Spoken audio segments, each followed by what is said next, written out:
Olá, sejam bem-vindos, bem-vindas, bem-vindes ao canal Tocando o Coração, Enxergando a Alma. Eu sou Patrícia Ziane Benites, psicóloga, escritora e mais uma vez vou hoje conversar com uma pessoa que a gente já marcou algumas vezes, né, Armando? Mas hoje finalmente deu certo. E a gente está então na chocolataria aqui em Taquara, no Rio Grande do Sul, e a gente vai fazer uma conversa gostosa com o Armando Severo, que vai falar um pouquinho sobre esse livro que tem uma história muito importante, que nos toca profundamente e que nos traz a lembrança do quanto é importante a gente viver cada momento na nossa existência. E também vai contar um pouco da sua trajetória. Mas antes disso, convido vocês a curtirem, compartilharem e se inscreverem aqui no canal. Ativarem as notificações para sempre que eu estiver postando, vocês estarem logo recebendo essa notificação.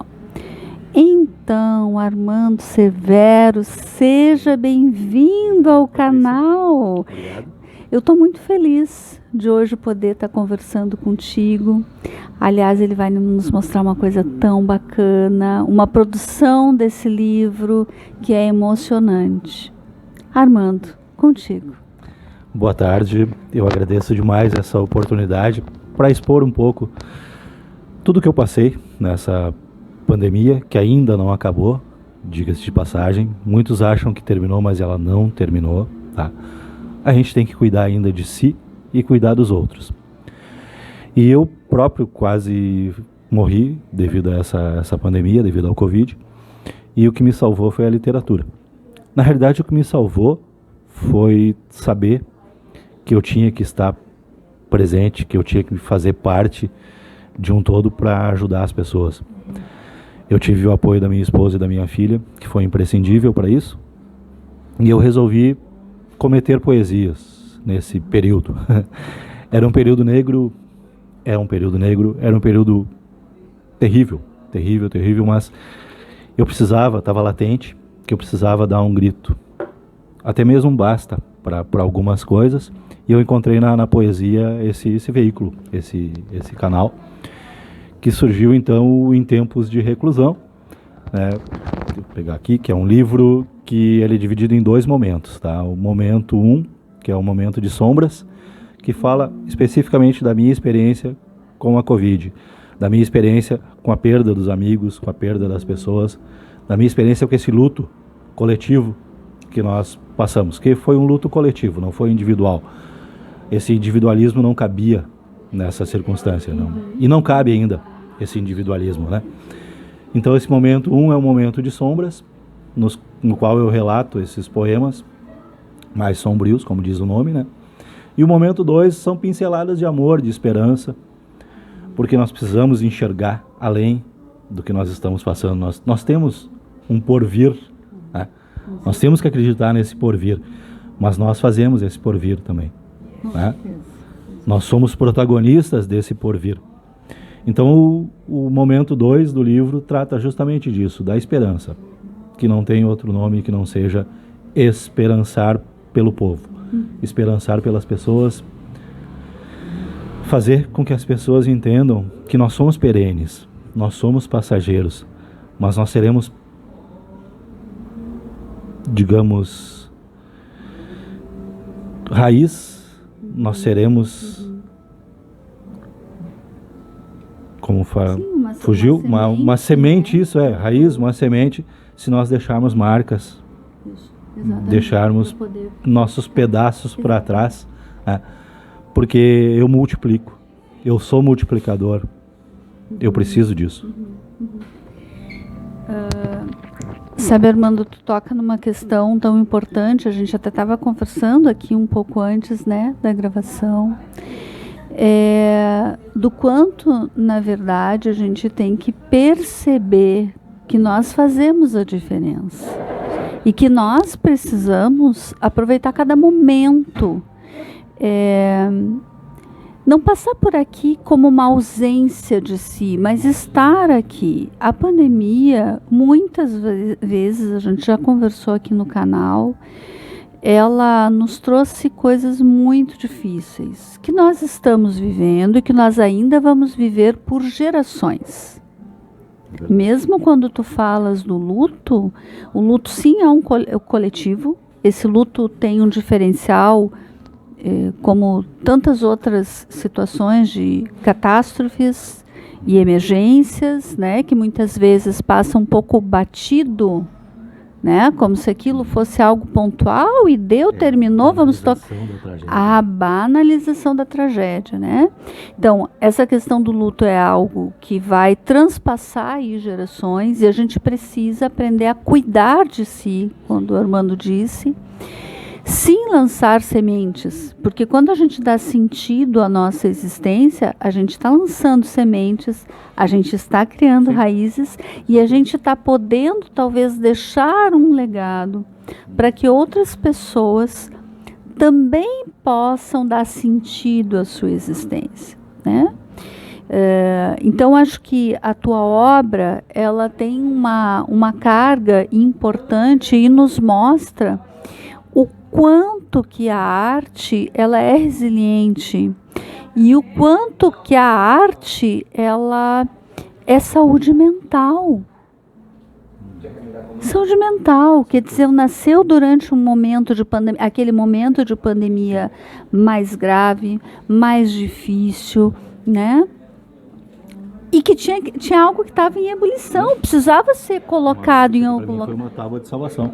Isso, uma tábua de salvação. Exatamente, precisava ser direcionada aquela energia. O colete salva-vidas foi escrever. Isso, né? Exatamente. Para eu não submergir, para eu não ser engolido, né? Isso. Foi exatamente. O livro. Exatamente. Que eu seria engolido fatalmente se eu não o fizesse. Né? A gente vem vivendo aí, né?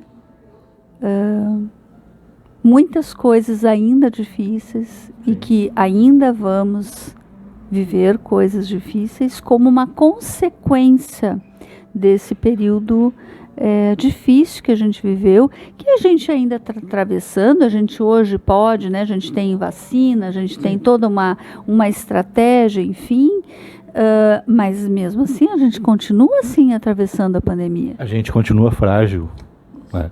A gente está frágil mentalmente e fisicamente, e o vírus não perdoa essa fragilidade. Não. Ele é traidor. Ele vem à traição, né? Então a gente não pode facilitar.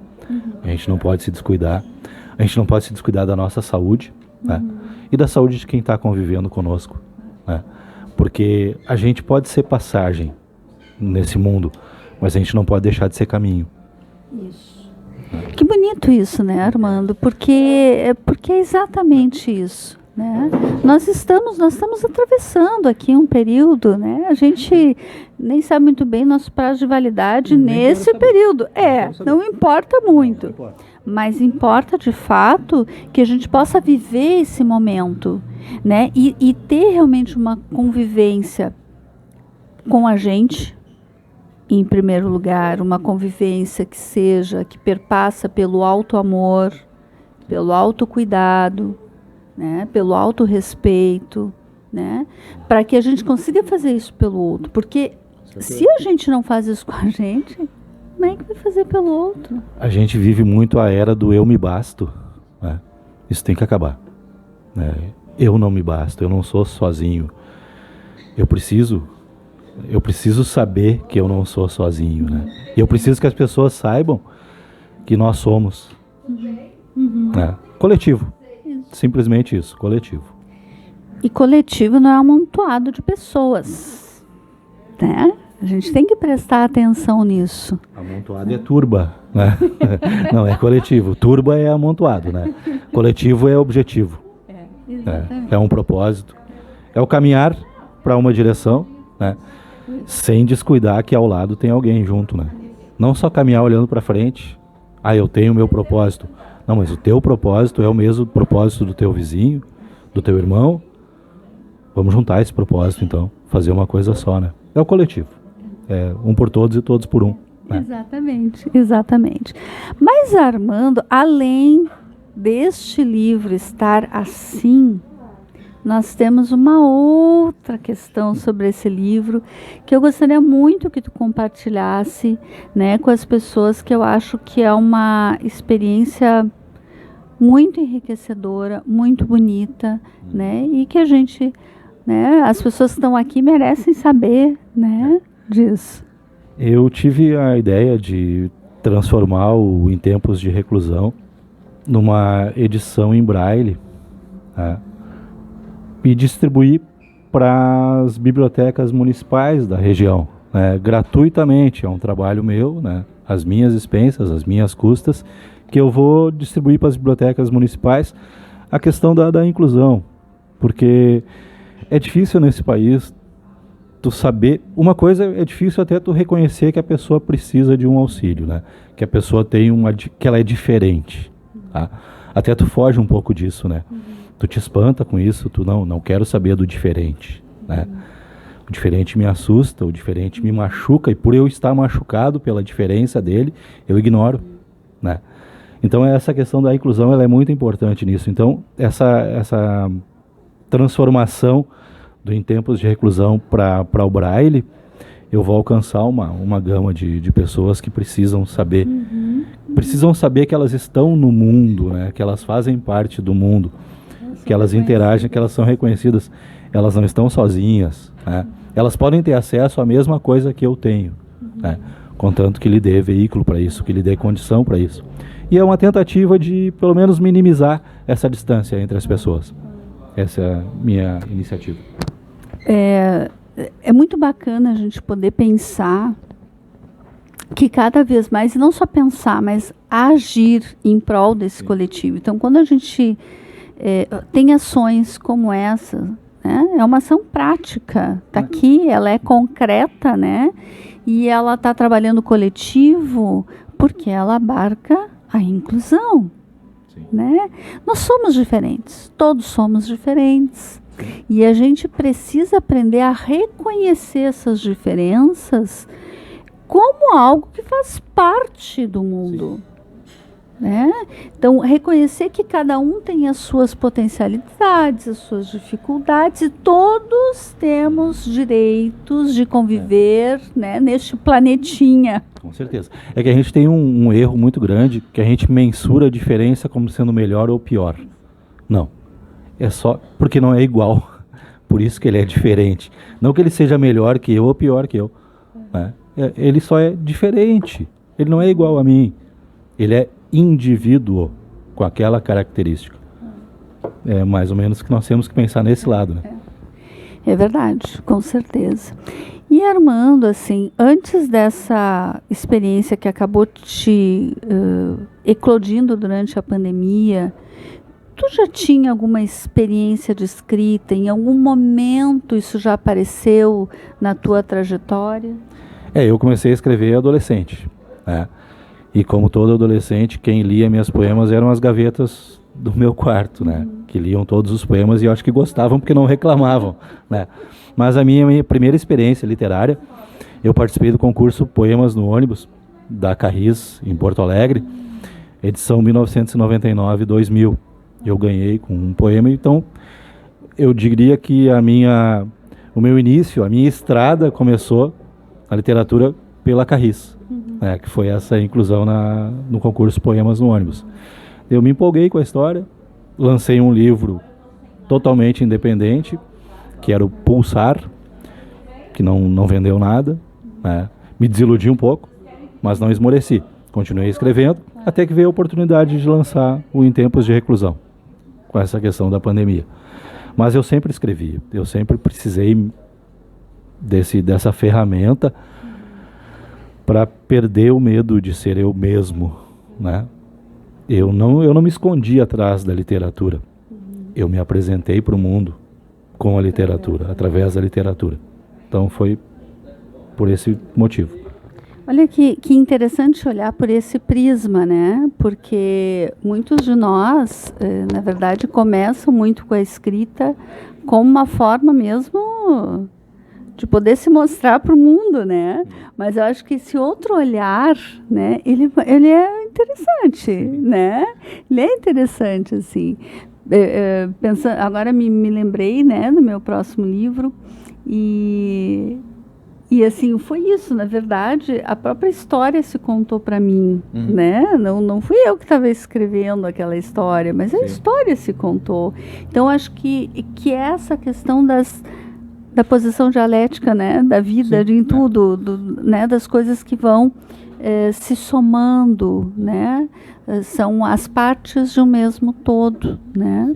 Então, acho que essa tua trajetória de escrita, a familiaridade, talvez, com que tu foste ao longo do tempo produzindo isso, acabou sendo, claro, naquele momento de pandemia, a forma de expressão, né? A forma de conduzir toda aquela questão emocional tão difícil, né? Com certeza. Tu falaste vais lançar um novo livro, eu também já tenho um pronto, que é o Manual de Sobrevivência, que já está pronto, vou esperar editá-lo o ano que vem agora, que é mais uma chance que eu dou para o meu crescimento, né? É o Manual de Sobrevivência, em breve vai estar à disposição. Olha que bacana, já fiquei curiosa. Fiquei curiosa. Então, Armando, o que mais assim que tu acha importante neste momento estar aqui conversando então com quem está nos acompanhando, né? Antes da gente encerrar. Eu só acho assim, ó, que a escrita, a literatura, ela liberta. Não temos dúvida alguma disso, mas ela te escraviza, porque é uma cachaça. Tá? É uma cachaça, tu não para mais depois que tu começas, né? Mas é uma escravidão gostosa, né? É uma escravidão que não tem o protagonista nem o antagonista, né? É muito bom mesmo. Então, quem escreve, quem quer começar a escrever, não perde essa verve, não perde isso. Vai em frente, acredita, não esmoreça, enfim, continua escrevendo, tá? E quem não escreveu ainda, no fundo todo mundo é escritor, tá? Quando tu faz uma lista de compras, tu tá botando um desejo para fora, né? É uma analogia meio estranha, mas é o desejo que eu tenho de ter aquilo, então eu tenho que externar para poder chegar lá e adquirir. Tu tá escrevendo, tu tá externando um desejo teu, tu tá externando alguma coisa que tu quer. Então faz isso, começa a escrever, começa a externar o teu sentimento. Esconde ele, se tu quiseres, claro, numa gaveta, enfim, mas faz isso porque te faz bem isso. É um autoconhecimento. Tá? Sem dúvida nenhuma, sem dúvida nenhuma. É um momento, a escrita, como toda expressão de arte, ela é um momento de conexão e reconexão, né? Conexão e reconexão. É a simbiose, né? Tu aprende contigo mesmo e aprende com o mundo ao teu redor. Isso. Exatamente. Então, que a gente possa experimentar as diferentes formas de arte. A literatura é uma possibilidade, não é a única, mas é uma delas. Então, procure despertar, reconhecer o que se gosta de fazer. Eu gosto de ler, eu gosto de escrever, eu gosto de pintar, né? O que eu gosto de fazer? Eu gosto de jardinagem, né? Se conectar com alguma coisa, né? O importante é tu te conectares com algo. É o mais importante. Então, Armando, tu queres escolher uma das poesias do livro para poder... Como eu falei que ele é dividido em duas partes, a parte de sombra e a parte de luz, eu vou começar com a sombra, né, para que nós saibamos que existe uma luz, né? A poesia que abre o livro, ela é o título de Cotidiano. Nó na garganta, todos os dias, não falha um dia este nó na garganta. É um nó que não desata, enquanto eu desatino. É um nó que aperta ao ponto de eu não querer mais. Pronto. Nó na garganta é tristeza, é o choro que não adianta. É a mão que não se estende mais, foi o abraço que eu esqueci e o sorriso que se perdeu. Nó na garganta entupida de nomes que se foram, engasgada pela saudade. Profundo, complexo, forte. Esse período de perda que nós vivemos, isso me marcou demais, né? Tem uma que eu gosto, porque é o balanço. Neste ano que não se mede, eu já fui muito e já fui pouco. Eu fui forte sem querer e fraco de propósito. Eu já fui doce sem motivo e amargo por escolha. Eu já fiz sorrir e chorar, sem pagar o preço justo. Eu já fui começo e fim. Que possamos ser, né? E o momento 2, que é em tempos de luz, pinceladas sobre o amor e a esperança. Eu sou racional, eu penso, logo eu insisto. Eu canso, logo eu existo. Eu falo, logo me calam. Penso, insisto, existo, na esperança de ser um grito. Poxa, olha, poemas profundos, né? Eu vou estar lendo alguns aqui no canal, né, para vocês também. Mas acho que a grande lição da gente nesse momento é de que a gente pode sim transformar. A gente tem a capacidade de expressar aquilo que a gente sente. Às vezes pode estar um pouco turbulento, não tem problema. Às vezes aquilo que pode parecer sem sentido, no decorrer do caminho vai fazer sentido. Então que a gente possa insistir, resistir, persistir.